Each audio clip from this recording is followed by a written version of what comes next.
लेखिका डॉक्टर सबिता चड्ढा जी।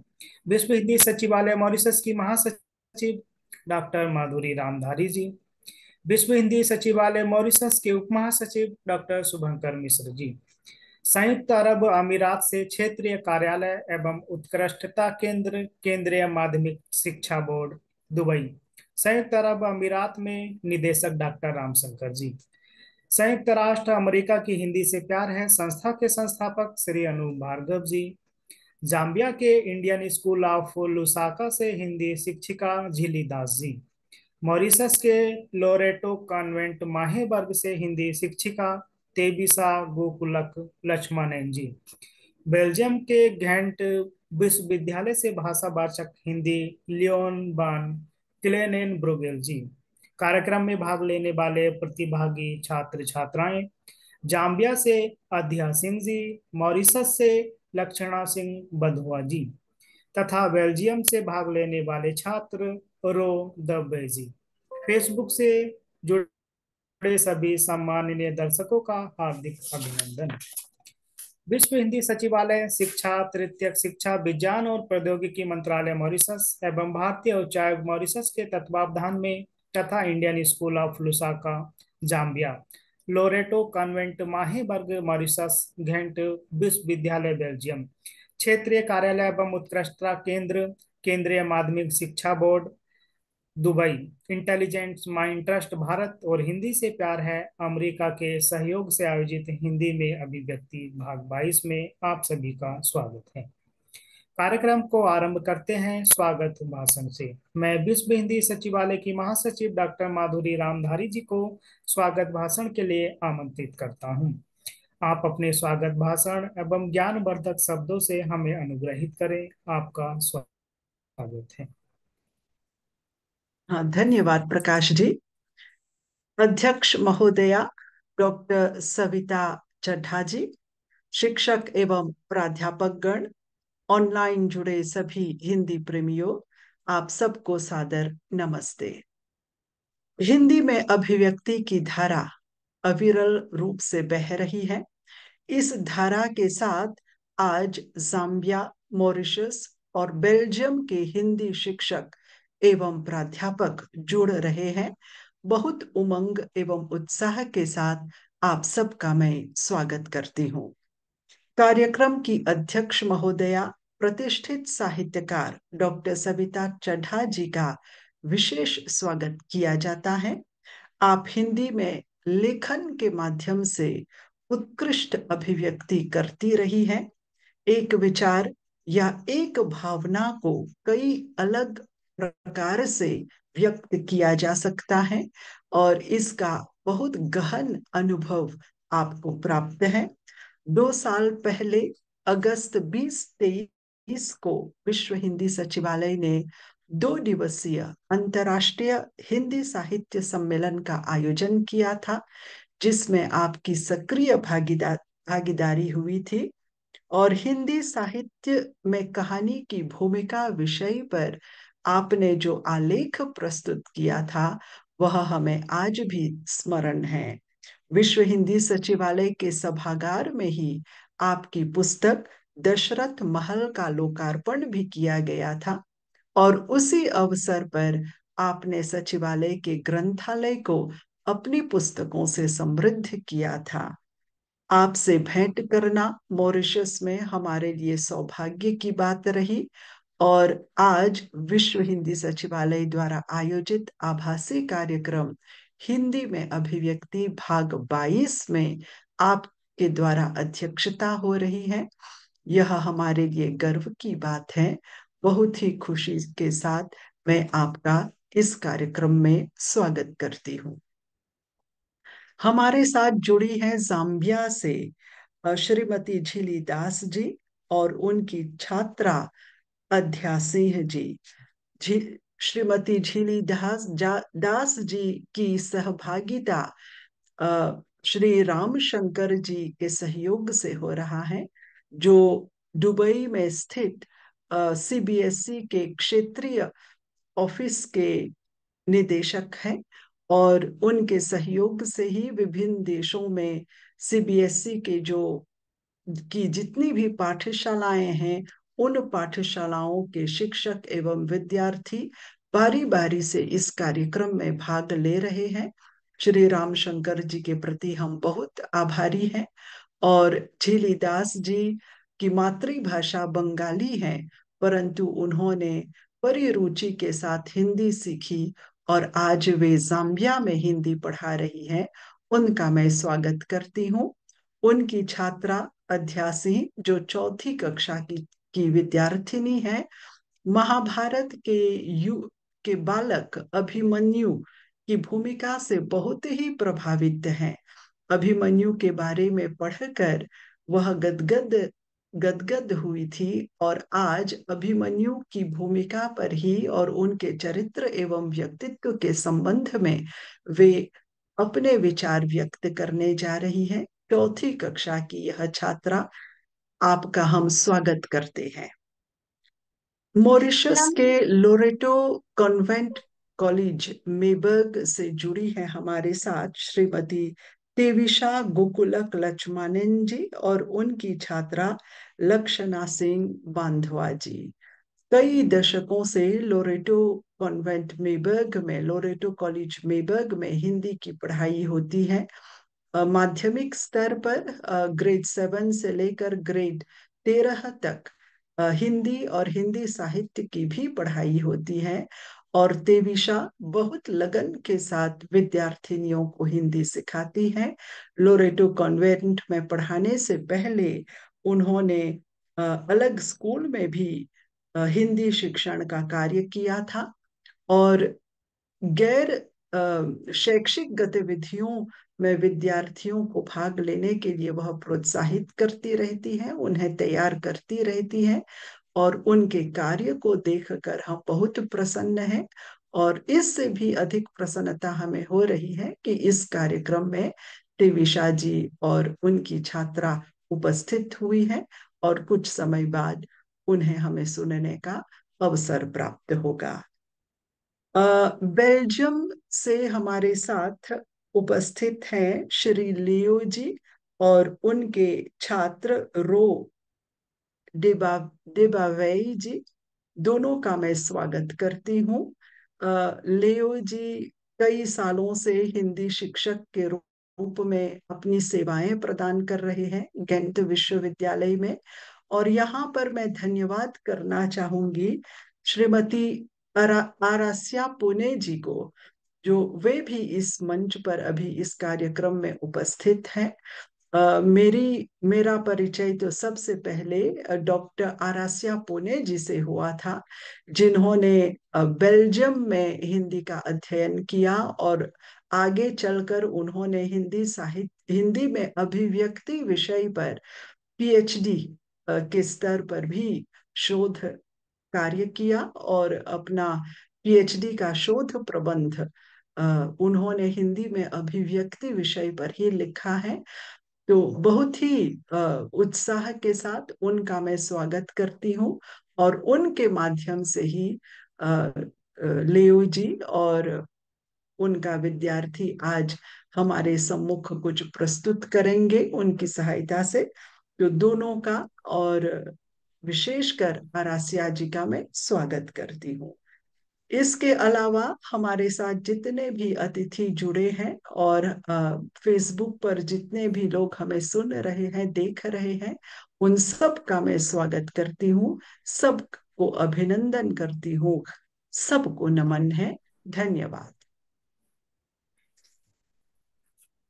विश्व हिंदी सचिवालय की महासचिव जी ने स्वागत भाषण में कितने बेहतर ढंग से कार्यक्रम की महत्ता को बताया तथा कार्यक्रम की अध्यक्षता वक्ता तथा छात्र प्रतिभागियों का खुले दिल से स्वागत किया। इसके लिए महासचिव जी को कोटि से धन्यवाद। सभी वक्ता तथा छात्र प्रतिभागियों से विनम्र निवेदन है कि कृपया निर्धारित समय सीमा का ध्यान रखते हुए अपनी प्रस्तुति दें। तो आइए आज के कार्यक्रम की पहली छात्रा अध्या सिंह जी को सुनते हैं, जो जाम्बिया से हमारे साथ जुड़ी हैं। आप Indian school of Lusaka Zambia में कक्षा 4 की छात्रा हैं। आप एक मेधावी छात्रा हैं तथा आपको हिंदी पढ़ने में बहुत रुचि है। आपको आमंत्रित किया जाता है। आपका स्वागत है, आध्या सिंह जी। धन्यवाद। नमस्ते, मेरा नाम आध्या सिंह है।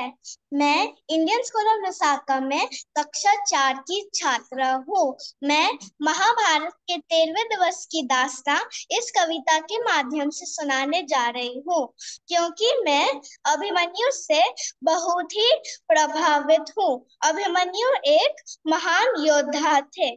वह कौरवों की विशाल सेना को देखकर जरा भी नहीं घबराए और अपने पराक्रम के बल पर उन्होंने चक्रव्यूह के 7 में से 6 द्वार भेद दिए थे। इस कविता का शीर्षक है वीर अभिमन्यु। जब कुरुक्षेत्र की समर भूमि में सरशैया पर भीष्म हुए, तब कुरुकलन के नैनों में क्रोधाग्नि लगी और ग्रीष्म हुए।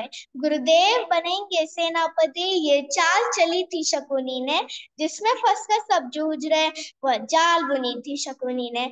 इस बार चली थी चाल अजब, जिसमें ना कोई संधि हो, गुरुवर द्वारा वज्रेष्ठ पांडव सब समर भूमि में बंदी हो। फिर पांडव सेना में गुरुवर ने ऐसा तांडव नृत्य किया, फिर पांडव सेना में गुरुवर ने ऐसा तांडव नृत्य किया, सब समर मुन से पात दिया, कुछ ऐसा चित्र विचित्र किया।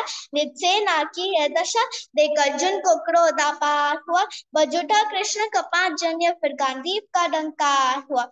कौरव सेना के होश उड़े जब गुरुवर का रथ चूर हुआ, जो सोचा था वो विफल हुआ, सब सपना चकनाचूर हुआ। फिर कहा रोने दुर्योधन, मैं उससे पार न पा सकता, अर्जुन के रहते धर्मराज को बंदी नहीं बना सकता। फिर कहा त्रिगुणों ने मिलकर हम प्रण पे प्राण लड़ाएंगे, हम अर्जुन को ललकारेंगे और दूर तलक ले जाएंगे। हम जान रहे हैं अर्जुन से पा सकता कोई पार नहीं, पर इससे बढ़कर मित्र तुम्हें दे सकता मैं उपहार नहीं। फिर क्या था ऐसी नीति बनी जिसको सबने मंजूर किया, उसने अर्जुन को ललकारा और समर भूमि से दूर किया।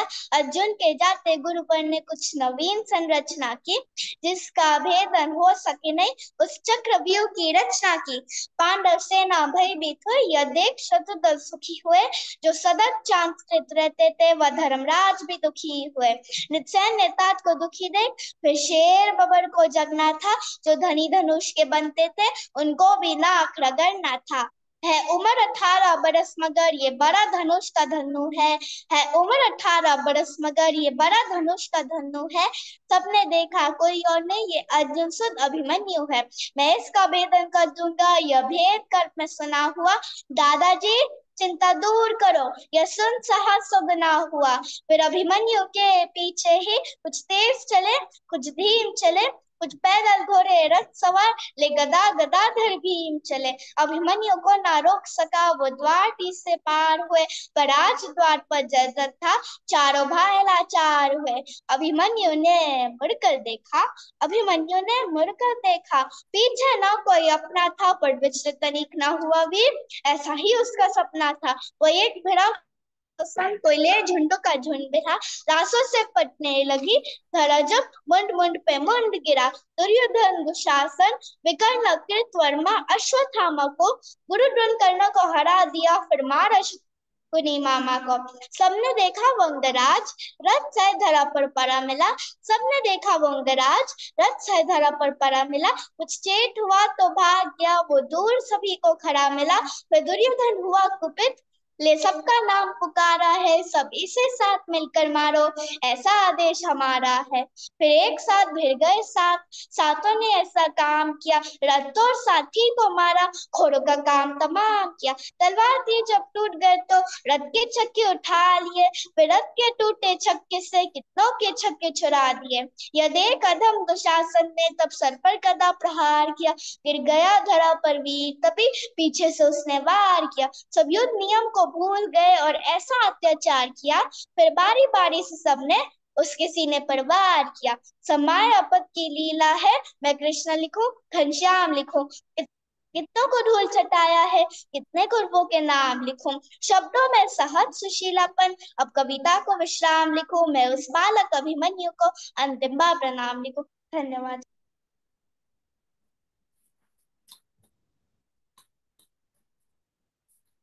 बहुत ही बढ़िया। आपने महाभारत के नायक वीर अभिमन्यु की कविता वीर अभिमन्यु कविता का कितने लयबद्ध तरीके से वाचन किया। यह हमें सबको मंत्र मुग्ध कर दिया। जाम्बिया से इस कार्यक्रम में भाग लेने के लिए आध्या सिंह जी को बहुत बहुत धन्यवाद। अगली प्रस्तुति लक्षणा सिंह बंधुआ द्वारा होगी, जो मॉरिशस से हमारे साथ जुड़ी हैं। आप लोरेटो कॉन्वेंट माहीबर्ग मॉरिशस में ग्रेड 11 की छात्रा हैं। प्रस्तुति के लिए आपको आमंत्रित किया जाता है। आपका स्वागत है।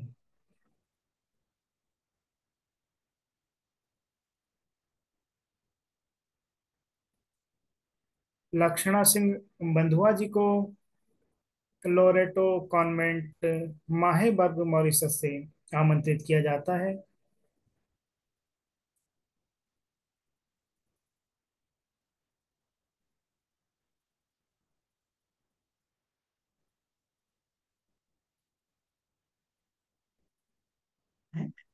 आप अपना माइक अनम्यूट कर लीजिए, माइक मैडम।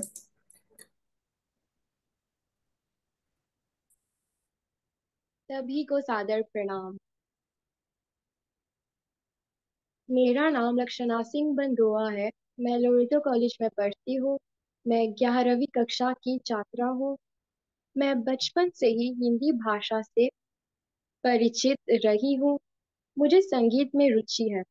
गाना गाने के लिए सुर ताल तो महत्वपूर्ण है कि उसके साथ शब्दों का मतलब समझना भी उतना ही आवश्यक है।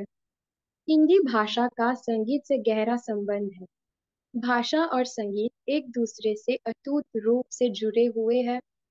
दोनों ही भावनाओं, विचारों और अनुभवों को व्यक्त करने की के शक्तिशाली माध्यम है। भाषा जहाँ शब्दों के माध्यम से संवाद स्थापित करती है, वही संगीत ध्वनि और माय के माध्यम से भावनाओं का अभिव्यक्त करता है। संगीत भाषा के अधिक भावपूर्ण बना सकता है और भाषा संगीत को अधिक अर्थपूर्ण बना सकती है। इस कारण मेरे हिंदी भाषा के प्रति प्रेम और भी गहरा हो गया। इसी प्रेम को पहचान कर मेरे हिंदी अध्यापिका ने मुझे पिछले साल संगीत दिवस में भाग लेने के लिए प्रोत्साहित किया। स्वभाव से मैं शर्मीली हूँ और मंच पर आने से डरती हूँ, किंतु अध्यापिका जी और सहेलियों के सहयोग से हिम्मत मिली। आश्चर्य की बात यह थी कि मेरे साथ अहिंदी भाषी भी हिंदी गाना गाने लगे। संगीत सबको एक साथ लाता है। उस दिन से मैं और आश्वस्त हो गई। इस साल मैं अपनी सहेलियों और अध्यापिका के सहायता से हिंदी क्लब बनाना चाहती हूँ। इस क्लब का मुख्य उद्देश्य छात्रों में हिंदी भाषा के प्रति रुचि पैदा करना, उन्हें बोलने और लिखने में रचनात्मक बनाना है, उनको कविता, लेखन, नाटक, नृत्य, संगीत प्रतियोगिताओं में भाग लेने के लिए प्रोत्साहित करना है। धन्यवाद। आपने बताया कि आप बचपन से हिंदी में रुचि रखती हैं। आप भाषा के महत्व को इतने अच्छे ढंग से हमें बताया। आपकी संगीत में बहुत दिलचस्पी है। मॉरिशस से लक्षणा सिंह बंधुआ जी को हिंदी में अपने विचार हम सभी से साझा करने के लिए बहुत बहुत धन्यवाद। अगली प्रस्तुति के लिए आ रहे हैं बेल्जियम से रो द बेजी। आप घेंट विश्वविद्यालय बेल्जियम में भारतीय भाषाओं एवं संस्कृतियों में परास्नातक की पढ़ाई कर रहे हैं। आप अपनी हिंदी क्षमता बढ़ाने के लिए कुछ महीने भारत में रहे हैं।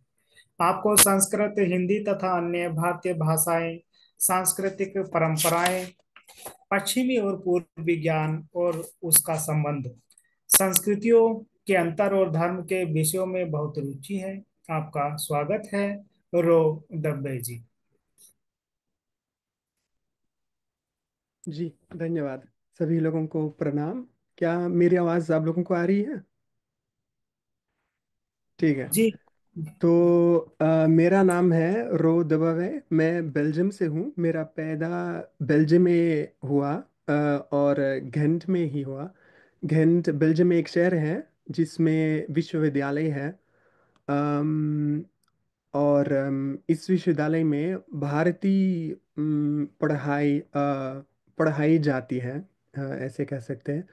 अम, हमारे विश्वविद्यालय पर स्नातक कार्यक्रम है और परास्नातक कार्यक्रम भी है। और इसका नाम है ईस्टर्न लैंग्वेजेस एंड कल्चर्स। तो इस कार्यक्रम में मैं अभी पढ़ाई कर रहा हूँ परास्नातक कार्यक्रम में।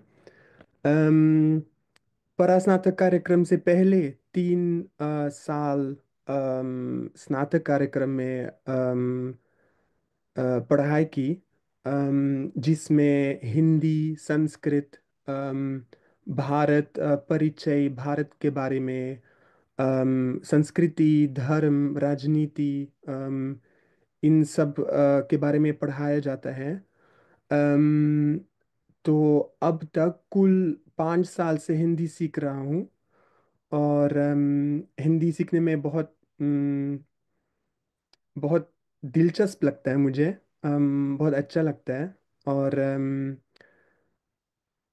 मैं हिंदी सीखने से अम, भारतीय संस्कृति, भारतीय इतिहास और साहित्य, अम, इसके बारे में और सीख सकता हूँ।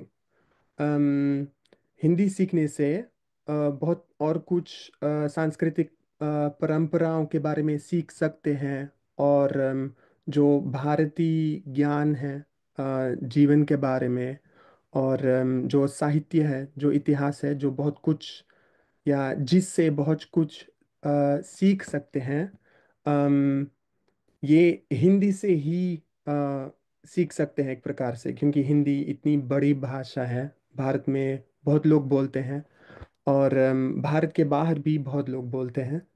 अम, यहाँ पर हमारे विभाग पर, या हमारे देश में, आमतौर पर बहुत कम लोग हिंदी बोलते हैं। अम, लेकिन ये अम, मतलब हमारे विभाग पर जितने लोग हिंदी बोलते हैं, वे मतलब बहुत बहुत बहुत लोग हैं बेल्जियम में। केवल मुझे लगता है 10, 15, 20 लोग हैं विभाग में जो हिंदी बोलते हैं। और ये बहुत है, बेल्जियम में 20 लोग बहुत है हिंदी बोलने वाले। अम, तो मुझे बहुत खुशी है वास्तव में कि मुझे हिंदी सीखने का अवसर मिला विश्वविद्यालय पर। और स्नातक कार्यक्रम में भी हमको भारत जानने और भारत में रहने का अवसर मिलता है। अम, हम तीसरी साल में पहले सेमेस्टर, तो एक सेमेस्टर के दौरान 4 महीने हम भारत में रह सकते हैं। और भारत विश्वविद्यालय पर वर्धा में, महाराष्ट्र में, महात्मा गांधी अंतर्राष्ट्रीय हिंदी विश्वविद्यालय पर हम पढ़ाई कर सकते हैं। हमें ये अवसर मिलता है। अम, तो मैं भी गया था भारत एक साल पहले, और वहाँ पर भी मैंने हिंदी में ही मैंने पढ़ाई की। अम, भारत परिचय के बारे में बहुत कुछ सीखा। व्यावहारिक हिंदी, अ, हिंदी व्याकरण, हिंदी भाषा के विविध रूप, हिंदी साहित्य, इन सभी विषयों के बारे में बहुत कुछ सीखा। और वहाँ के लोग, वहाँ के प्रोफेसर, वहाँ के दूसरे विद्यार्थी, अम, ये मतलब सभी लोगों ने हमारी बहुत अच्छी देखभाल की। और बहुत अच्छे से हिंदी सिखाई हमको। तो इस अवसर मिलने में भी बहुत खुशी हुई। और उसके बाद जब एक सेमेस्टर के दौरान भारत रहने के बाद जब बेल्जियम वापस जाते हैं, तो स्नातक कार्यक्रम का एक सेमेस्टर बाकी है। और इस सेमेस्टर के दौरान लियो जी अ, विद्यार्थियों को पढ़ाते हैं। लियो जी अम, बहुत अच्छी हिंदी बोलते हैं।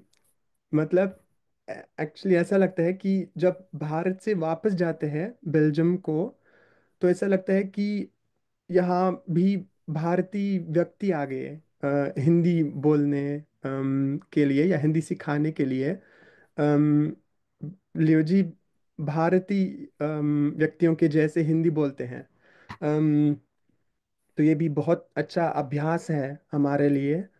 और इससे भी बहुत कुछ सीख सकते हैं, क्योंकि बेल्जियम में हिंदी बोलने वाले इतने कम हैं। और लियो जी बहुत अच्छे से सिखाते हैं बहुत कुछ। वे चाहते हैं कि हम बहुत हिंदी सुनते हैं, बहुत हिंदी पढ़ते हैं, लिखते हैं। तो इससे बहुत अच्छा अभ्यास हो जाता है।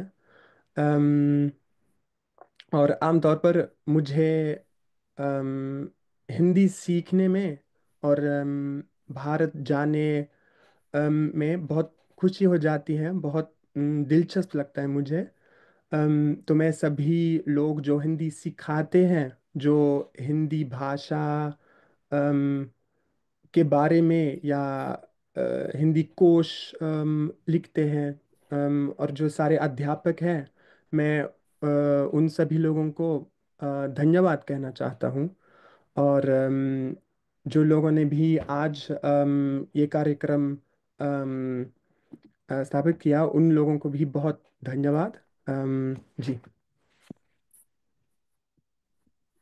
दवे जी, आपने बहुत अच्छी जानकारी दी है। बेल्जियम से और ये बेल्जियम से रोदबे जी ने हम सभी से हिंदी में अपनी बात रखी तथा सुंदर ढंग से अपनी प्रस्तुति दी। इसके लिए उन्हें हार्दिक धन्यवाद। कार्यक्रम को आगे बढ़ाते हुए वक्तव्य के लिए हम झिली दास जी को आमंत्रित करते हैं, जो जाम्बिया से हमारे साथ जुड़ी हैं। आप Indian school of Lusaka Zambia में हिंदी शिक्षिका के रूप में कार्यरत हैं। आपने राष्ट्रभाषा प्रचार समिति वर्धा भारत से हिंदी विषय पर प्रशिक्षण प्राप्त किया है।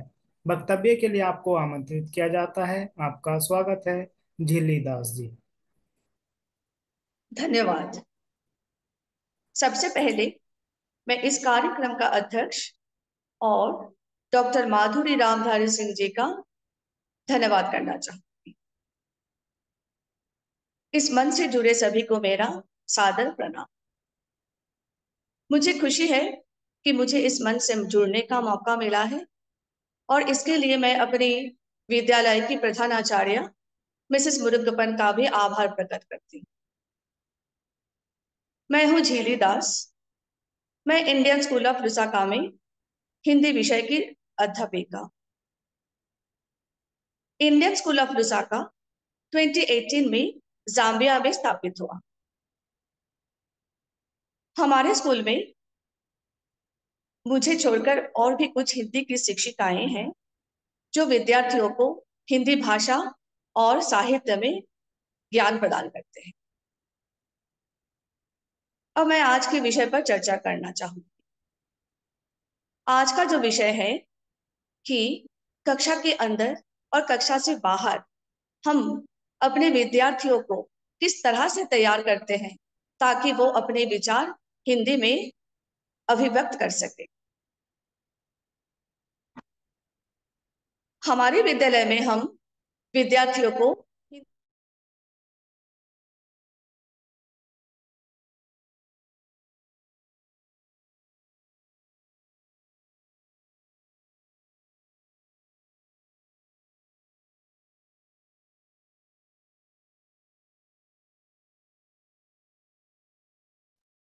हमारे विद्यालय में हम विद्यार्थियों को हिंदी भाषा और साहित्य के बारे में ज्ञान प्रदान करते हैं।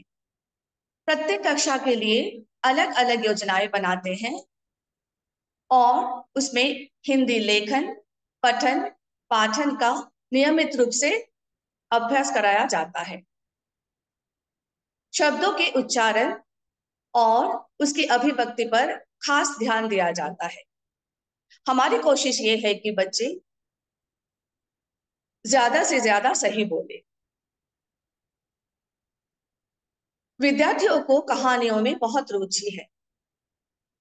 कहानियों के माध्यम से उनका मनोरंजन तो होता ही है, उसके साथ साथ वो जीवन की सच्चाई से भी अवगत होते हैं। कक्षा में विद्यार्थियों का मन लगा रहे, इसलिए हम कहानी सुनाते हैं और उनसे भी सुनते हैं। विद्यार्थियों का समूह बनाते हैं और पाठ्यक्रम के ऊपर हम उनको परियोजनाएं या प्रोजेक्ट करने के लिए प्रोत्साहित करते हैं, ताकि वो साथ साथ समय बिताए, हिंदी बोले और हिंदी सीखे। समय समय पर विद्यार्थियों का हम मूल्यांकन करते हैं। इस मूल्यांकन से द्वारा वो अपने कमजोरियों के बारे में जान सकते हैं और अपने कमजोरियों को वो दूर करते हैं और अपनी हिंदी भाषा का वो सुधार करते हैं। हम विद्यार्थियों के लेखन, पठन, पाठन का अभ्यास कराने हेतु समय समय पर विद्यालय में बहुत सारे कार्यक्रम का आयोजन करते हैं, जिसमें गणतंत्र दिवस, 15 अगस्त, शिक्षक दिवस और हिंदी दिवस शामिल है। हिंदी दिवस में वाद विवाद प्रतियोगिता, नारा लेखन, निबंध लेखन और प्रश्नोत्तरी पर्व का भी आयोजन किया जाता है। पूरे साल हिंदी में अच्छा प्रदर्शन करने के लिए हिंदी दिवस के अवसर पर हम विद्यार्थियों को पुरस्कृत करते हैं। हमारे विद्यालय में पुस्तकालय है और उस पुस्तकालय में बहुत सारे बाल साहित्य की किताबें हैं। विद्यार्थी पुस्तकालय जाते हैं, वो अपने मानसिक और बौद्धिक स्तर के अनुसार पुस्तकों का चयन करते हैं और उनको पढ़ते हैं। अगर कुछ जिज्ञासा उनके मन में है, उनका भी उत्तर दिया जाता है। हमारे पुस्तकालय में जो बाल साहित्य की पुस्तकें हैं, जिसमें आली बाबा चालीस चोर, अकबर बीरबल की कहानी और पंचतंत्र की कहानी, इसमें विद्यार्थी बहुत ही रुचि रखते हैं।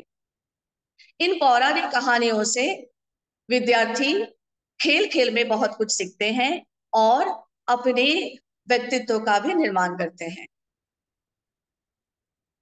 हर एक विद्यार्थियों की शिक्षण शैली अलग अलग होते हैं, इसलिए इन प्रयोगों का मकसद ये है कि हिंदी को सहज और रोचक बनाया जाए, ताकि विद्यार्थी इस भाषा के प्रति जुड़ाव महसूस करे और उसके विकास के लिए सक्रिय रूप से आगे बढ़े।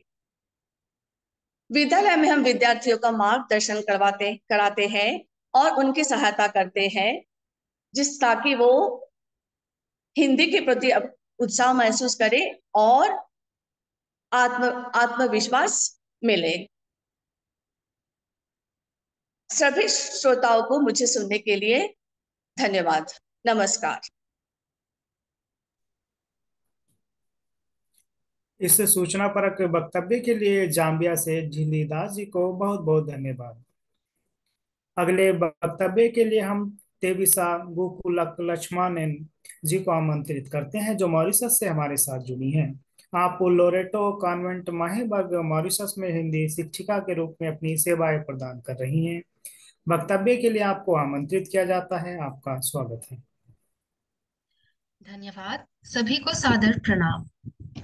आभासी कार्यक्रम के आयोजकों को तहे दिल से धन्यवाद कहना चाहती हूँ कि आप लोगों ने हमें इस कार्यक्रम में छात्राओं के संचार कौशल को विकसित करने के अपने अनुभवों के बारे में बात करने का अवसर दिया है।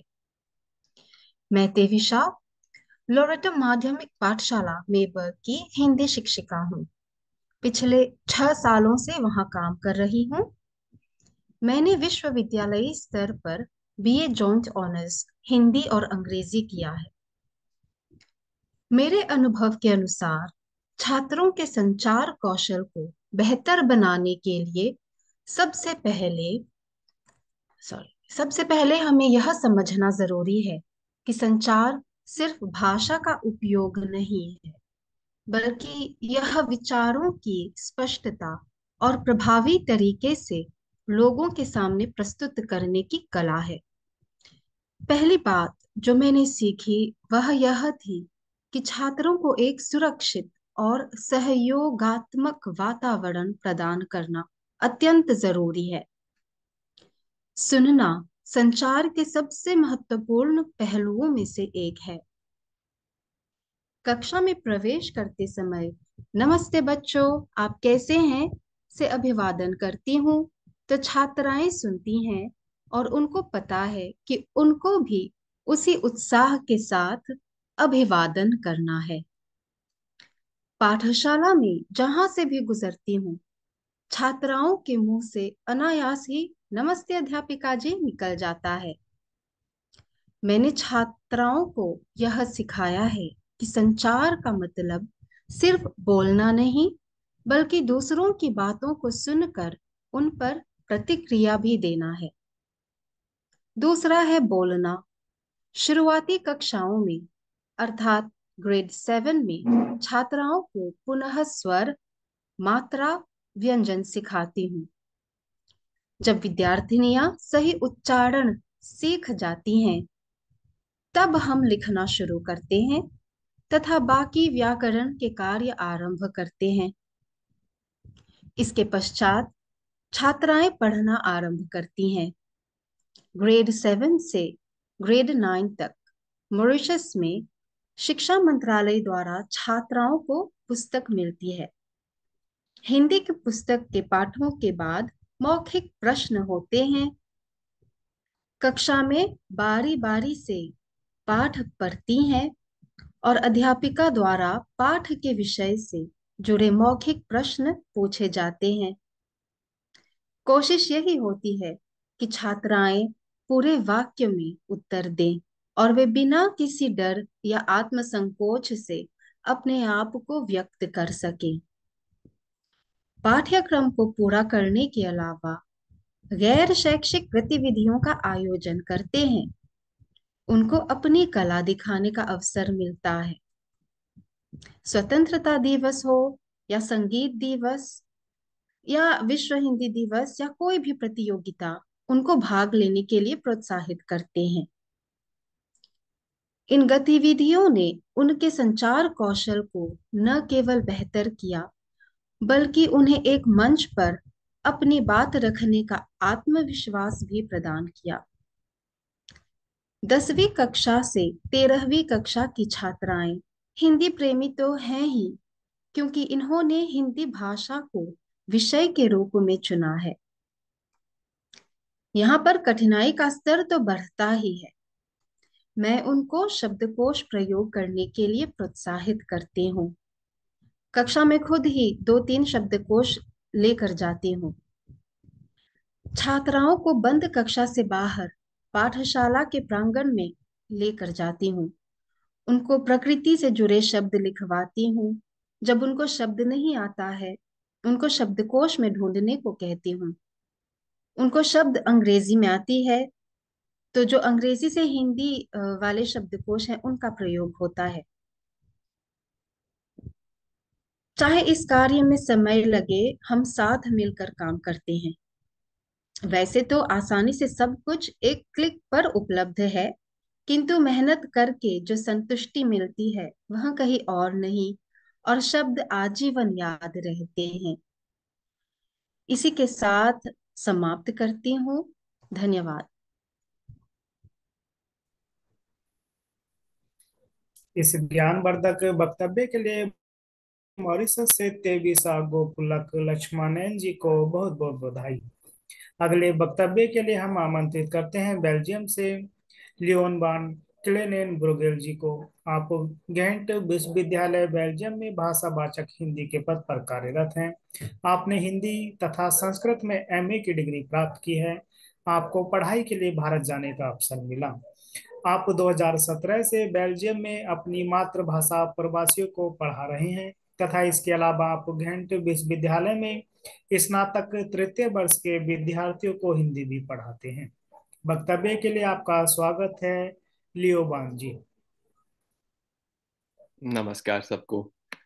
सबकी प्रस्तुतियां के लिए बहुत ही धन्यवाद और मुझे आमंत्रित करने के लिए बहुत धन्यवाद। मैं थोड़ी देर के लिए हमारे विभाग के बारे में कुछ बताने की कोशिश करूंगा और रो ने उसके बारे में कुछ बताया है।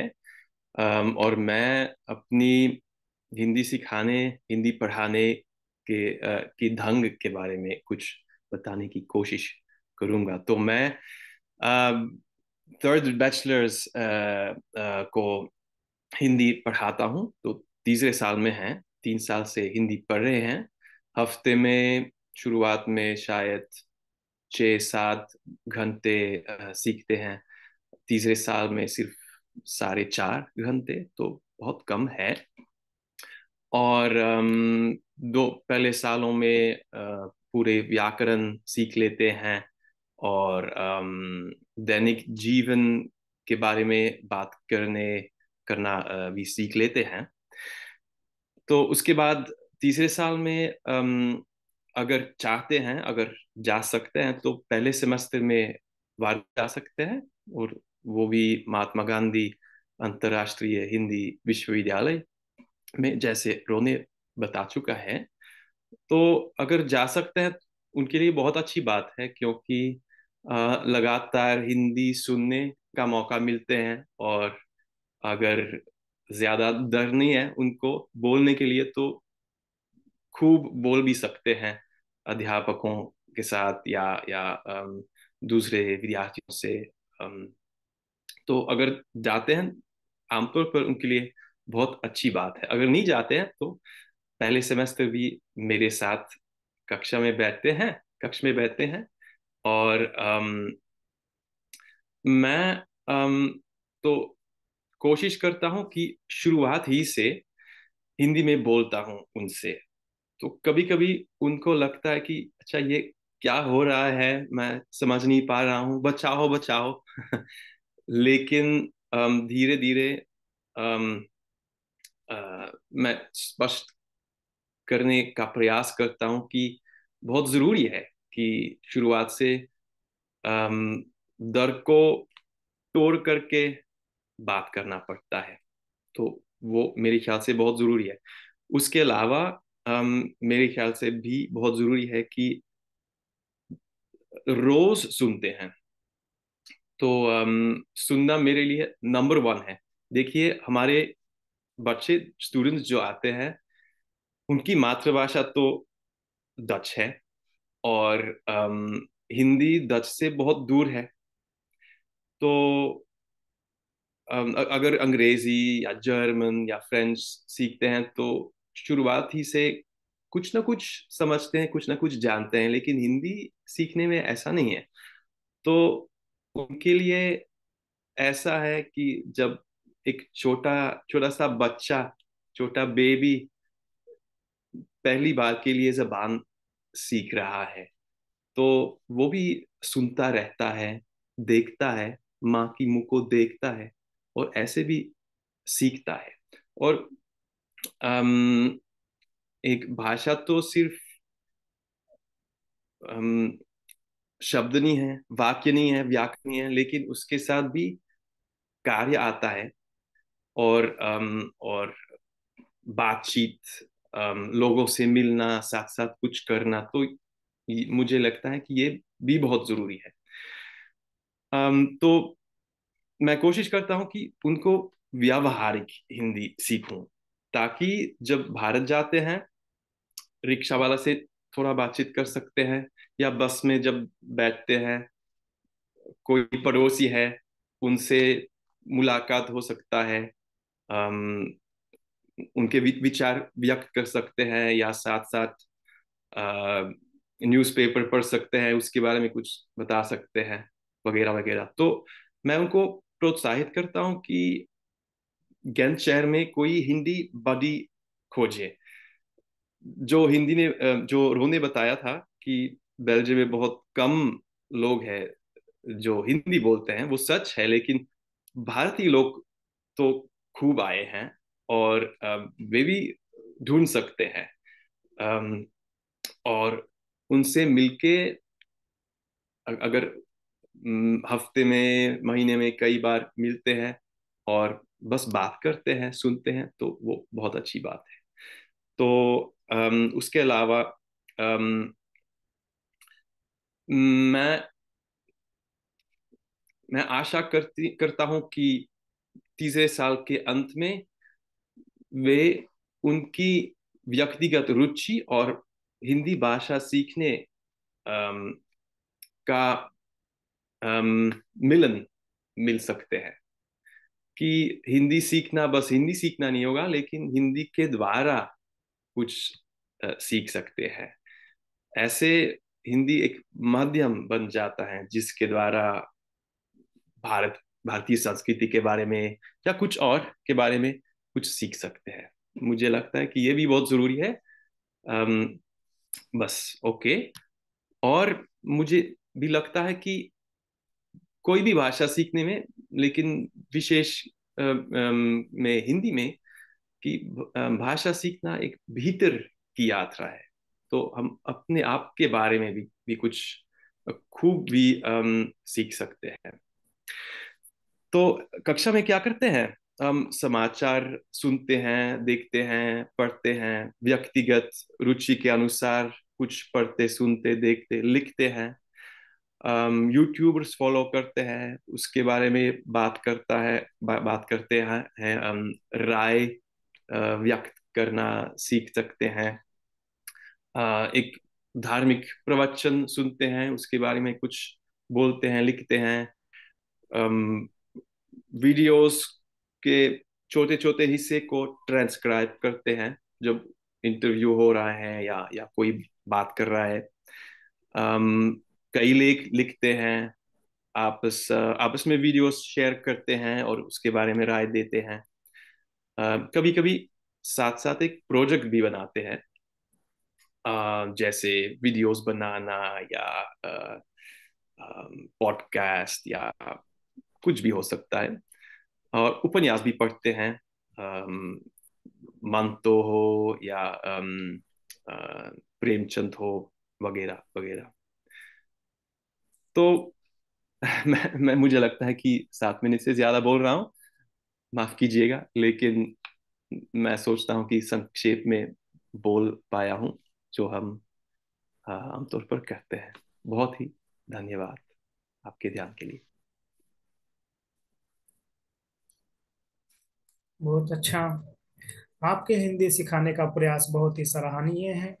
इस सुंदर वक्तव्य के लिए बेल्जियम से लियो वान क्लेनेन ब्रुगेल जी को हार्दिक धन्यवाद। अध्यक्षीय भाषण से पहले हम 5 मिनट का परिचर्चा सत्र करेंगे।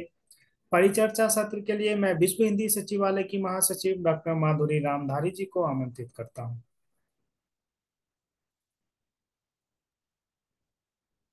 जी धन्यवाद।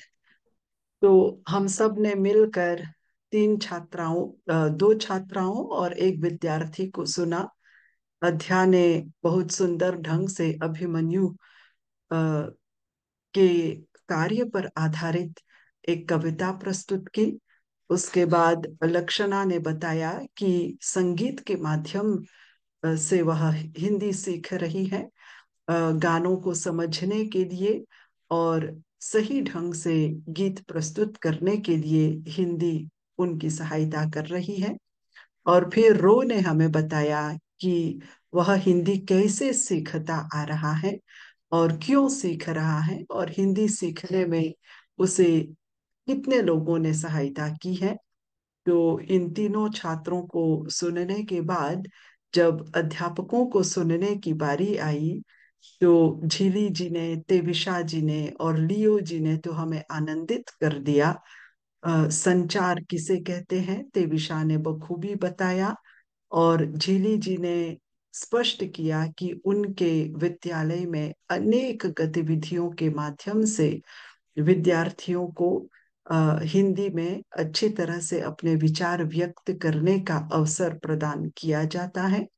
और लियो जी एकदम आधुनिक ढंग से हिंदी सिखा रहे हैं और हिंदी में जितना भी नवाचार वे ला सकते हैं, लाकर वे विद्यार्थियों को इस भाषा से जोड़ रहे हैं, विशेषकर बेल्जियम में। तो इसके लिए हम उन्हें धन्यवाद भी करते हैं और बधाई भी देते हैं। हमारे साथ जुड़ी हैं बेल्जियम से ही अरासिया जी। अ, हमारी इच्छा है कि हम उन्हें सुने। उन्होंने हिंदी में अभिव्यक्ति पर शोध किया है। तो शोध प्रबंध लिखने के बाद उनका निष्कर्ष क्या रहा है और क्या अनुभव उन्होंने किया, जो मुझे जानकारी प्राप्त हुई कि उन्होंने अनेक विद्यार्थियों का साक्षात्कार लिया, यह देखने के लिए कि वे हिंदी में अच्छी तरह से बोल पाते हैं या हिंदी में अच्छी तरह से लिख पाते हैं अथवा नहीं। तो आइए डॉक्टर आरासिया जी को हम सुनते हैं।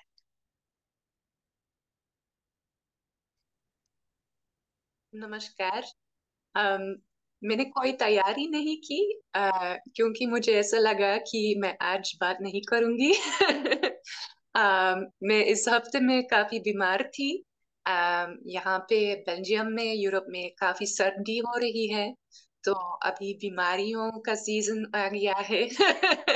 तो इस हफ्ते में मैं दूसरी बार के लिए बीमार पड़ी, फ्लू के साथ। मगर मैं खूब खुशी से मेरे शोध प्रबंध के बारे में बताऊंगी। अम, मैंने व्याकरण के बारे में लिखा है, और मैंने क्या किया है। अम, मैंने देखा है कि हमारे छात्र जिनकी मातृभाषा डच है, जो हिंदी सीख रहे हैं बेल्जियम में, तो वो कैसे आगे बढ़ते हैं उनकी भाषा में। और मैंने विशेष रूप से बोलने के लिए देखा, उनके बोलने, उनके हिंदी बोलने के रूप में देखा है। तो मैंने देखा है कि जब वो बोलते हैं, मैंने उन लोगों को, उन छात्रों को तस्वीर दिखाए है, और मैंने देखा है कि उनका बोलना कैसे आगे चलते हैं। और इस बोलने में जो व्याकरण है, मैंने उसको देखा है। क्योंकि हिंदी में ऐसे व्याकरण है, ऐसे लिंग्विस्टिक में, भाषा विज्ञान में हम कहते हैं कंस्ट्रक्शंस है, जो डच में नहीं होता है। और वो हमको कुछ सीख सकते हैं कि हम दुनिया को कैसे देखते हैं। तो हिंदी में ऐसे कंस्ट्रक्शन है, या ऐसे वाक्य है, जैसे मैंने देखा है, या मैंने आप सबको देखा है, मैंने मछली देखी है। वो हर अलग अलग अलग तरीके हैं, जो जिनमें हम को और ने का प्रयोग करते हैं। तो ये काफी मुश्किल है छात्रों के लिए। हमने पहले ये देखा है क्लासेस में कि हमारे छात्रों के लिए ये दो छोटे छोटे शब्द ने और को कभी कभी मुश्किल होते हैं हमारे छात्रों के लिए। तो मैंने क्या किया है, मैंने देखा है कि ये छात्र ने और को का प्रयोग कैसे करते हैं। तो मैंने देखा है कि ने हमारे छात्रों के लिए दरअसल इतना मुश्किल नहीं है। अम, पहले साल में वे लोग इसके ने के बारे में नहीं सीखते हैं, तो वे ने का प्रयोग नहीं करते हैं। मगर दूसरे साल में ने का इंट्रोडक्शन होता है क्लासेस में। तो मैंने देखा है अपने टेस्ट में, अपने इंटरव्यूज के द्वारा, कि वो छात्र काफी अच्छे से ने का प्रयोग करते हैं। गलतियां करते थे, मगर फिर भी काफी अच्छे से करते थे। तो वो क्लियर था कि उन लोगों को समझ में आ रहा है कि इसका प्रयोग कैसे करना है। को के लिए को का अलग अलग प्रयोग होता है। हम कह सकते हैं मैंने उस लड़की को देखा है, मगर हम भी कह सकते हैं कि मैं इस लड़की को एक तोहफा दूंगी। और ऐसे कह सकते हैं कि मुझको ये अच्छा नहीं लगता है। तो ये को का प्रयोग इन हर सेंटेंसेस में उनका फंक्शन अलग होता है। और मैंने अपने शोध प्रबंध में देखा है कि ये छात्रों के लिए काफी मुश्किल है कि कब को कैसे कहते हैं कि कभी कभी हम को का प्रयोग कर सकते हैं, कभी कभी वो जरूरी नहीं है। हम कह सकते हैं कि मैं एक मछली को देखता देखता हूँ, मगर हम ऐसे भी कह सकते हो कि मैं एक मछली देखता हूँ। मैंने ये भी देखा है कि भारत में अलग अलग जिले में ओ का प्रयोग अलग अलग होता है। जैसे मुंबई में लोग बहुत ओ का प्रयोग करते हैं, और हिंदी के भारत के उत्तर में वो कभी कभी अलग हो सकता है, और ये भी हमारे छात्रों के लिए काफी मुश्किल हो सकता है। तो मैंने देखा है या मैंने दिखाया है कि व्याकरण में अलग अलग चीजें और अलग अलग मॉर्फीम्स, मतलब छोटे छोटे शब्द जो है व्याकरण में, अम, वो मुश्किल हो सकते हैं, और वो इस पर निर्भर है कि वो भाषा में इसका इस्तेमाल कैसे हो जाता है। तो हाँ, बिना तैयारी में ये समझा सकती हूँ मेरे शोध प्रबंध के बारे में। धन्यवाद। बहुत बहुत धन्यवाद डॉक्टर आराध्या जी को। और बहुत ही स्वाभाविक रूप से और सरल ढंग से आपने हमें जानकारी दी कि सही अभिव्यक्ति करने में व्याकरण के ज्ञान का क्या महत्व है, और ने एवं को तो हिंदी भाषा की प्रकृति के दो महत्वपूर्ण अंग हैं। तो इन दोनों का प्रयोग विद्यार्थी समझ जाते हैं और सही ढंग से करते हैं, तो हिंदी की प्रकृति को भी समझ लेते हैं और हिंदी सही ढंग से बोल पाते हैं, लिख पाते हैं। तो इस विषय पर शोध करने के लिए आपको बहुत धन्यवाद एवं बधाई, और अपना अनुभव एवं शोध का ज्ञान हमारे साथ बांटने के लिए भी आपको हम हृदय तल से धन्यवाद करते हैं। कार्यक्रम के आरंभ से हम सबको सुन रही हैं इंग्लैंड से डॉक्टर वंदना शर्मा जी, और बीच बीच में मैं देख रही हूँ वे अपनी टिप्पणी भी दे रही हैं। आइए उन दो शब्द में उन्हें हम सुनते हैं। आप अनम्यूट कर लीजिए कृपया। जी नमस्कार माधुरी जी। मैं सबसे पहले तो आपको और आपके समस्त दल को बधाई देना चाहती हूँ कि इतना हम लोगों को आप लाभान्वित करती हैं इन जानकारियों से, और इतनी अच्छी हिंदी के शिक्षकों और छात्रों से मिलवाती हैं कि मन गदगद हो जाता है। और दूसरी बात, आज के सभी छात्र अद्वितीय, हर बार आप एक एक मोती लेकर आती हैं। मुझे बहुत अच्छा लगा जिस तरह आद्या ने कविता पढ़ी और बताया, क्योंकि छोटे बच्चों को उसी तरीके से सिखाया जाए।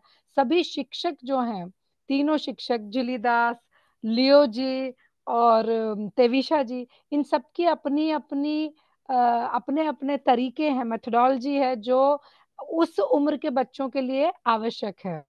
तो ये बहुत, मुझे आज का कार्यक्रम, मैं सोच रही थी आधे घंटे के बाद चली जाऊंगी, लेकिन मुझे बहुत अच्छा लगा कि जितने निष्ठावान छात्र हैं उससे कहीं अधिक निष्ठावान शिक्षक हैं, जो अपनी ओर से पूरा प्रयास करते हैं कि हम छात्र को कैसे समझाएं। जैसे तेविशा जी बता रही थी कि हम मित्रतावत उनसे पहले संबंध स्थापित करते हैं, उनके डर को दूर करते हैं। कुछ इसी तरह की बात लियो जी ने भी कही, तो मुझे बहुत आया। और छोटे बच्चों को तो ड्रिलिंग की बहुत आवश्यकता होती है, तो जिस तरह से उनका ये डर खोल दिया जाता है कहानियों के माध्यम से, जिली जी जो बता रही थी कि आप आइए, पूछिए, कहानी पर चर्चा करिए, तो ये बहुत बहुत ही सारे संपूर्ण विश्व में हिंदी को लेकर इतना अच्छा काम हो रहा है, लेकिन आप उस काम को हम तक पहुंचा रही हैं। तो मैं आपको बहुत साधुवाद देती हूँ, और आज के सभी वक्ताओं को। आराध्या जी, आज मुझको आपका वक्तव्य बहुत अच्छा लगा, मैंने बहुत कुछ सीखा। धन्यवाद। सही। आशा है हाँ, मैंने आशा है मैं दोनों प्रयोग सही किए। आपने ने और को का प्रयोग एकदम सही ढंग से किया है। आप स्वयं लेखिका हैं और लेखन के माध्यम से हिंदी का प्रचार करती हैं और नई नई अभिव्यक्तियां सामने रखती हैं पाठकों के सामने। यह आपकी विनम्रता है कि आपने यह वाक्य कहा कि आशा है मैंने ने और को का प्रयोग सही ढंग से किया है। चलो ठीक है, डॉक्टर आराध्या जांच कर बताएंगी कि आप सफल हुई कि नहीं। मैं आगे निवेदन करती हूँ अंजू शर्मा जी से। वे जुड़ी हुई है। अंजू शर्मा जी, आप कुछ कहना चाहेंगी?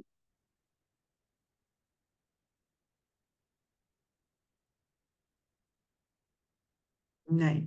पत्रकार सोनू जी जुड़े हैं। सोनू जी, पत्रकार। जी, हमारी आवाज जा रही है? हाँ, आ रही है हाँ। आवाज। मा, माधुरी मैम, मेरे पास शब्द नहीं है कि मैं आपको किस तरह से धन्यवाद दूं। मैं तो एक बिहार से छोटा सा गांव में बैठकर यहाँ हमेशा जुड़ता रहता हूँ। वंदना मैम, आप सबको देखता हूँ, ये हमारे लिए बहुत खुशी की बात है और बहुत कुछ जानने को भी मिलता है। और प्रत्येक सप्ताह जब भी ये कार्यक्रम चलता है तो हर चीज, एक नई नई चीजें सीखने को मिलती है। और आज जो मैंने सीखा, जो मैंने इन तमाम लोगों के बीच में जो सुना हूँ, मुझे लगता है कि देश से बाहर जो विदेश में जो बैठे हैं, जो जिस तरीके से वो हिंदी भाषा को बोलते हैं, जितनी मिठास होती है उनकी भाषाओं में, हिंदी में, शायद हमारे भारत में इसका इन तमाम लोगों से सीखने की जरूरत है। और आपका ये जो यज्ञ है, ये हमारे लिए बहुत ही महत्वपूर्ण है। और यहाँ तमाम गुरुजन हैं, विदेश में बैठे भी जो हैं वो गुरुजन ही हमारे हैं। तो मैं दूर से ही आपके साथ उन तमाम गुरुजनों को मैं चरण स्पर्श करना चाहूंगा। विशेष मेरे पास कहने के लिए कुछ है ही नहीं, क्योंकि मैं यहाँ से सही मायने में बहुत कुछ सीखता हूँ, छात्रों से भी और जो उनके गुरुजन होते हैं उनसे भी। तो ये हमारे लिए सौभाग्य की बात है। और मेरे लिए इसलिए भी सौभाग्य की बात है कि मैं एक हिंदी पत्रकारिता का विद्यार्थी हूँ।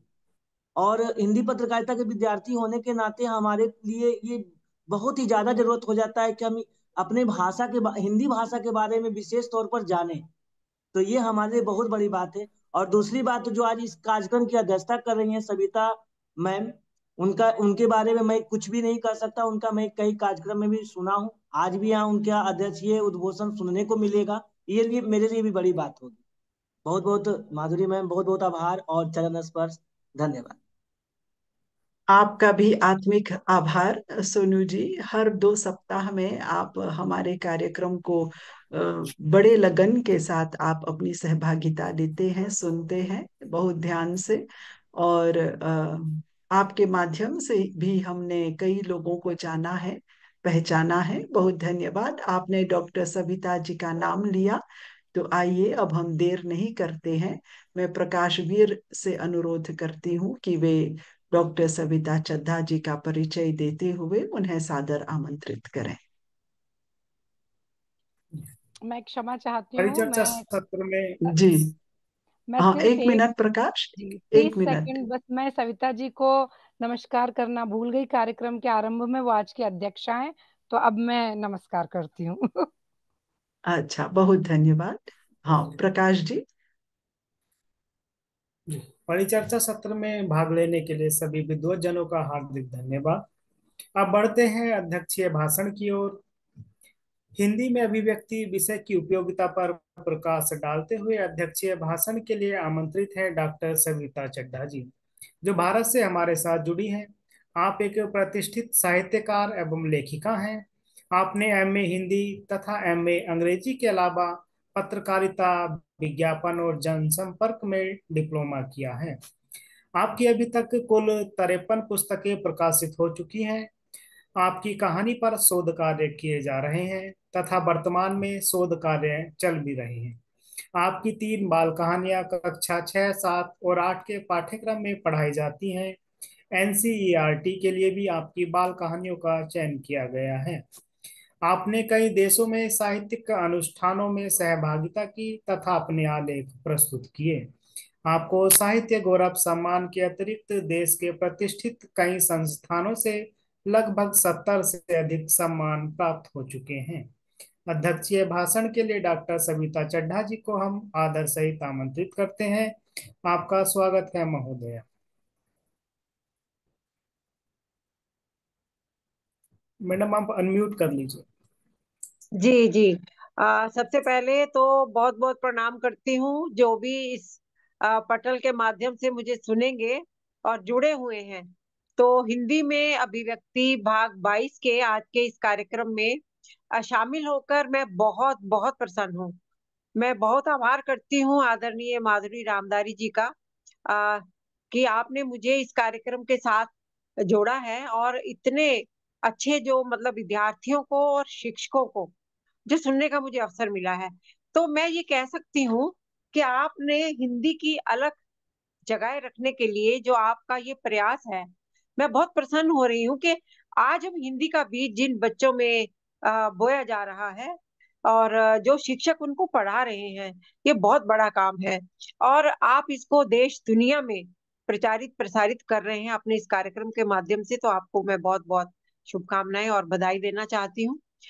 मैं बहुत आभार करना चाहती हूँ डॉक्टर रामशंकर जी का जो निदेशक हैं, और प्रकाश वीर जी जो आज बहुत ही अनुशासित ढंग से संचालन कर रहे हैं।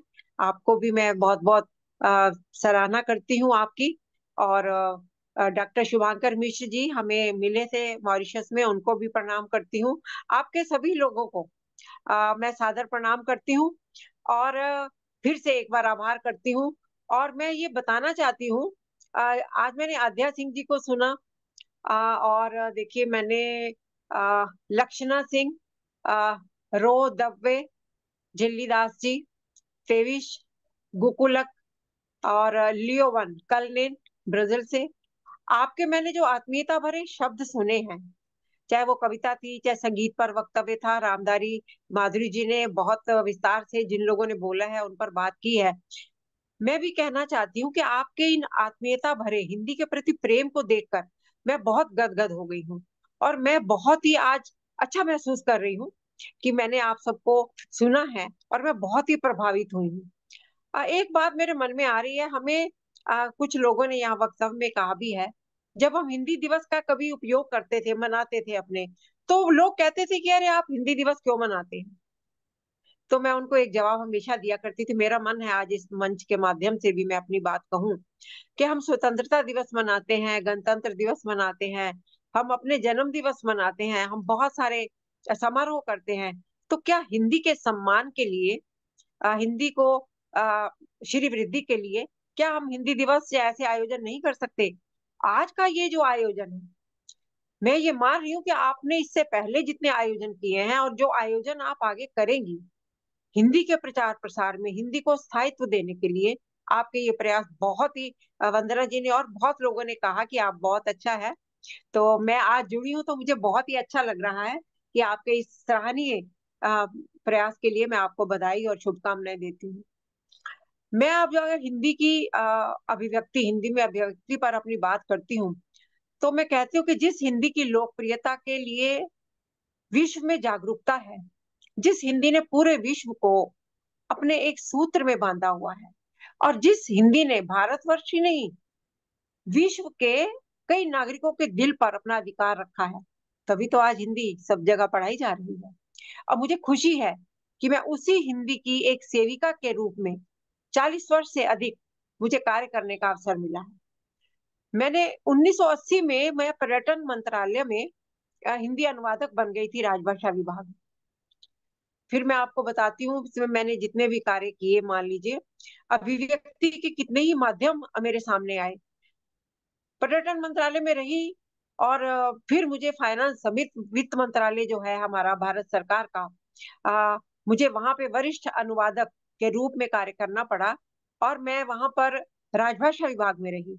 और मुझे ये भी बताते हुए बहुत खुशी है, मैंने वहां से त्याग पत्र दिया और फिर मैं राजभाषा विभाग, पंजाब नेशनल बैंक के, बहुत बड़ा हमारा बैंक था और उसमें बहुत सारे कार्य हिंदी कार्यान्वयन प्रचार प्रसार के लिए किए, नगर राजभाषा कार्यान्वयन समिति बनी।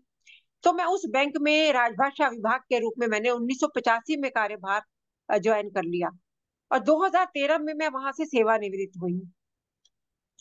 इस दौरान व्याख्यान देना, कार्यशालाएं करना और बहुत सारे, आप जानते हैं, अंग्रेजी से हिंदी में अनुवाद करना, ये मेरा 40 वर्ष का पूरा कार्य रहा। लेकिन मैं ये व्याख्यान देना, कार्यशालाएं करना, इसको मैं मौखिक अभिव्यक्ति कहती रही। हम लोग बोलते थे, लोग सुनते थे। जब मैं लिखित अभिव्यक्ति की बात करती हूँ तो मुझे लगता है लिखित अभिव्यक्ति भी नहीं, मैं कहती लिखित अभिव्यक्ति अधिक महत्वपूर्ण है। हिंदी में अगर हम अभिव्यक्ति जो मैंने अपना लेखन पाठन जो किया 1984 में मेरी कहानी संग्रह प्रकाशित हुआ था, और उसके बाद से लगातार हर वर्ष 1, 2 या 3 ऐसे पुस्तकें प्रकाशित हुई।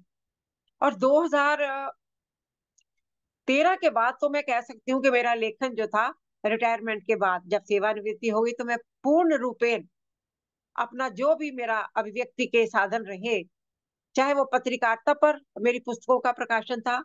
अभी एक पत्रकार महोदय बिहार से जुड़े थे, तो मेरी 12 ग्रंथ पत्रकारिता के प्रकाशित हो चुके हैं, जिसमें से 3 ग्रंथ तो कई विश्वविद्यालयों में 1989 में मेरा पहला संग्रह आया था, नई पत्रकारिता और समाचार लेखन। अब वह दिल्ली यूनिवर्सिटी में ही पाठ्यक्रम में लग गया था, जहाँ पत्राचार पढ़ाया जाता था। उसके बाद उसका अंग्रेजी में अनुवाद हुआ, फिर मेरी और पुस्तकें आई, तो मेरी 3-4 पुस्तकें अलग अलग विश्वविद्यालयों में।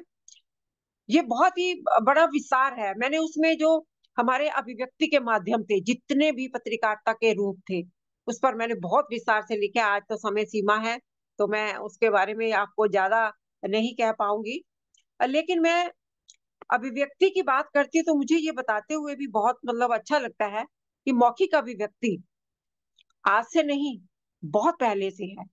ये उस समय से है जब देश में शिक्षा का बहुत अभाव था।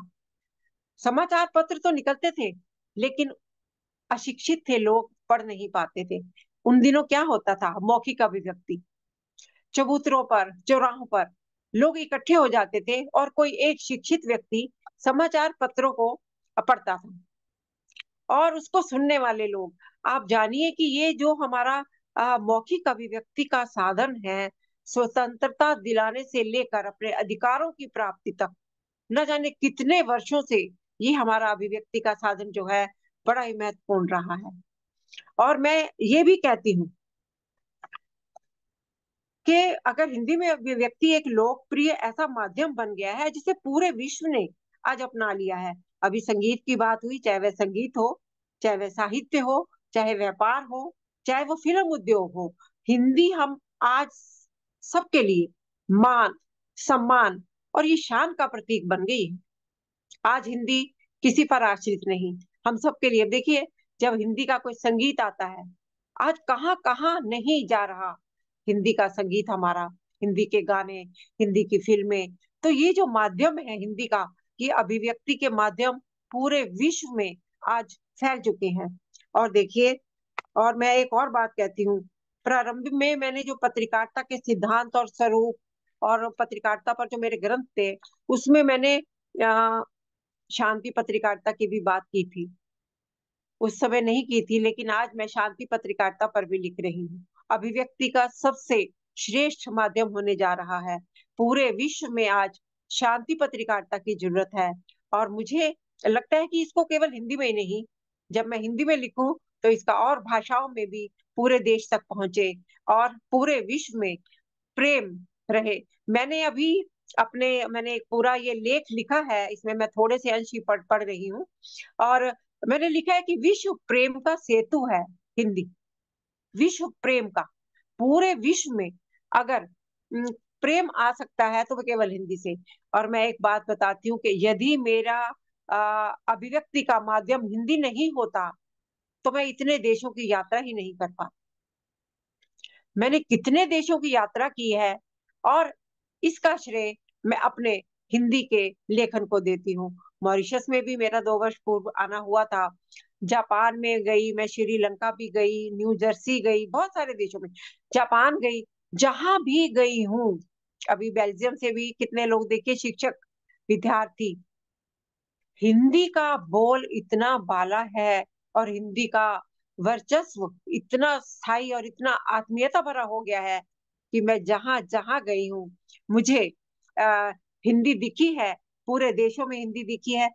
और मैं एक बचपन की एक घटना, मेरे ख्याल से समय होगा अभी, मैं 1 मिनट में एक बात और कहना चाहती हूँ। ये जो लिखित शब्द हैं, जो लिखित शब्दों की अभिव्यक्ति है, ये कितने मायने रखती है। मैं उस समय 9वीं कक्षा में पढ़ती थी, और घर की सफाई करते हुए, हमारे घर में ग्रंथ हुआ करते थे और मेरे नानी जी पढ़ा करते थे, उसमें से कोई एक पेज कहीं निकल कर वो आधा अधूरा कहीं पड़ा हुआ था। मैंने जब उसको देखा तो उसमें 2-3 वाक्य मुझे याद है। पहला वाक्य था कि जिस घर में स्वच्छता रहेगी वहां लक्ष्मी का वास रहेगा। और दूसरा वाक्य था, जो माता पिता की आज्ञा का पालन करेंगे वे सदैव सुखी रहेंगे। और भी एक वाक्य था, लेकिन मैंने इन 2 वाक्यों को अपने जीवन का मंत्र बना लिया था। और अब सच मानिए, इन 2 वाक्यों के मंत्र ने मेरे जीवन को जो नींव दी है, जो मुझे मतलब आप तक पहुंचने का जो मेरा माध्यम बना, मैं बहुत प्रणाम करती हूँ लिखित शब्दों को, मौखिक अभिव्यक्ति को। अभी उन्होंने कहा कि हम क्लास में जाते ही बच्चों को कहते हैं नमस्कार, आप कैसे हैं। तो देखिए, मौखिक अभिव्यक्ति है, कितना अपनापन, कितनी आत्मीयता जुड़ जाती है। और वही लिखित शब्द जब मैंने 2 वाक्य पढ़ लिए तो आप मानिए मेरा जीवन ही बदल गया, मेरा जीवन पूरा पूरा धन्य हो गया। मैं एक बात आदरणीय माधुरी जी को कहना चाहती हूँ। यदि संभव हो, मेरी हार्दिक इच्छा है कि विश्व हिंदी सचिवालय आने वाले वर्षों में 5 दिन के लिए हिंदी सेतु महाकुंभ विश्व समारोह, हिंदी सेतु विश्व समारोह महाकुंभ के नाम से एक आयोजित करें, जिसमें विश्व के सभी साहित्य प्रेमी भाग लें। वो महाकुंभ में स्नान करने वाले मोक्ष के लिए आए। विश्व हिंदी सचिवालय में जानती हूँ आप बहुत बड़े बड़े कार्यक्रम करते हैं, लेकिन मेरी इच्छा है अगर ऐसा कभी संभव हो। और 5 दिन मैंने क्यों कहा? 5 दिन मैंने इसलिए कहा कि राम सेतु का निर्माण भी ऐसा मैंने सुना है, पढ़ा है कि उसका निर्माण भी 5 दिन में हुआ था।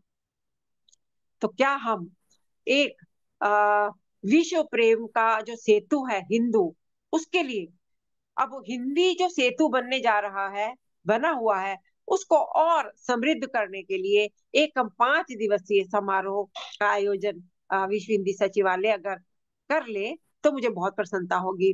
मैं अंत में ये भी कहना चाहती हूँ, मित्रों की अभिव्यक्ति का संसार बहुत सुखद है, बहुत ही प्यारा है और बहुत ही न्यारा और सम्मान योग्य है। यदि ऐसा नहीं होता तो आज हिंदी का वर्चस्व ही नहीं होता और हिंदी शिखर पर विराजमान नहीं होती और हिंदी की चोटी पर विश्व के सूर्य की किरणें नहीं होती।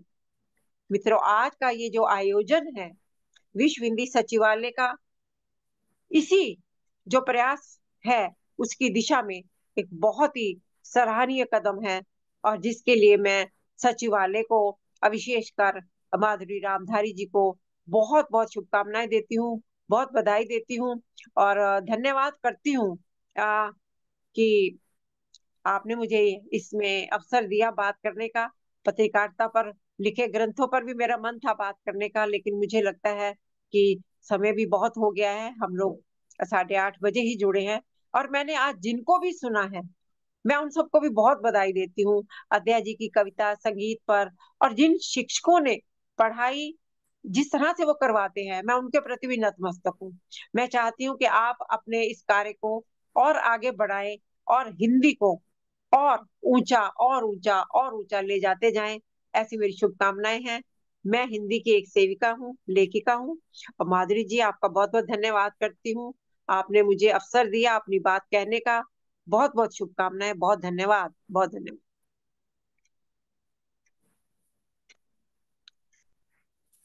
अध्यक्षा जी ने जिस प्रकार से इस आभासी कार्यक्रम में भाग ले रहे शिक्षकों और छात्र प्रतिभागियों का मूल्यांकन किया तथा उनका मनोबल बढ़ाया, वह बहुत ही सराहनीय है। इसके लिए डॉक्टर सविता चड्ढा जी को कोटि से धन्यवाद। अब हम इस आभासी कार्यक्रम के अंत में पहुंच चुके हैं। अब समय है धन्यवाद ज्ञापित करने का। हम आभारी हैं डॉक्टर सविता चड्ढा जी का, जिन्होंने इस कार्यक्रम का निमंत्रण स्वीकार करके इस कार्यक्रम की अध्यक्षता करना स्वीकार किया। हम विश्व हिंदी सचिवालय की महासचिव डॉक्टर माधुरी रामधारी जी के प्रति आभार प्रकट करते हैं, जिनके कुशल नेतृत्व में यह कार्यक्रम सफल हो पा रहे हैं। हम विश्व हिंदी सचिवालय के उप महासचिव डॉक्टर शुभंकर मिश्र जी के प्रति आभार प्रकट करते हैं। हम RO एवं CBSE दुबई संयुक्त अरब अमीरात के निदेशक डॉक्टर रामशंकर जी के आभारी हैं, जो निरंतर हमारा मार्गदर्शन कर रहे हैं। हम धन्यवाद करना चाहेंगे झिल्ली दास जी का, जिन्होंने इतना सूचनाप्रद वक्तव्य हम सभी के समक्ष प्रस्तुत किया। हम तेबिसा गु गोकुलक लक्ष्मण जी को धन्यवाद देते हैं, जिन्होंने इतनी ज्ञानवर्धक सूचना हम सभी तक पहुंचाई। हम लियोबान क्लेलेन बुगरेल जी को आभार प्रकट करते हैं, जो एक शिक्षक के रूप में अपनी सेवाएं प्रदान कर रहे हैं। हम अध्या सिंह जी को धन्यवाद देना चाहेंगे, जो इतनी छोटी सी उम्र में हिंदी में इतनी रुचि रखती हैं। हम लक्षणा सिंह बंधुआ जी के प्रति आभार प्रकट करते हैं, जिन्होंने इतने अच्छे शब्दों में अपनी प्रस्तुति दी। हम आभार प्रकट करना चाहेंगे रो दबे जी का, जो हिंदी में रुचि रखते हैं तथा पढ़ाई के बाद इसको अपने व्यवहार में लाना चाहते हैं। हम आभारी हैं विश्व हिंदी सचिवालय के IT अधिकारी श्री मनदीप सहारन जी के, जिन्होंने इस कार्यक्रम का तकनीकी पक्ष संभाला। फेसबुक से जुड़े सभी सम्माननीय दर्शकों के प्रति आभार। हम इस आभासी कार्यक्रम से प्रत्यक्ष तथा परोक्ष रूप से जुड़े सभी हिंदी विद्वज्जनों के प्रति आभार प्रकट करते हैं, जो इस कार्यक्रम से जुड़कर इसे सफल बनाने में प्रयासरत हैं। अब हम इस कार्यक्रम की समाप्ति की घोषणा करते हुए आप सबसे विदा लेते हैं। नमस्ते, शुभ रात्रि। बहुत बहुत धन्यवाद, बहुत धन्यवाद। नमस्कार सबको, नमस्कार।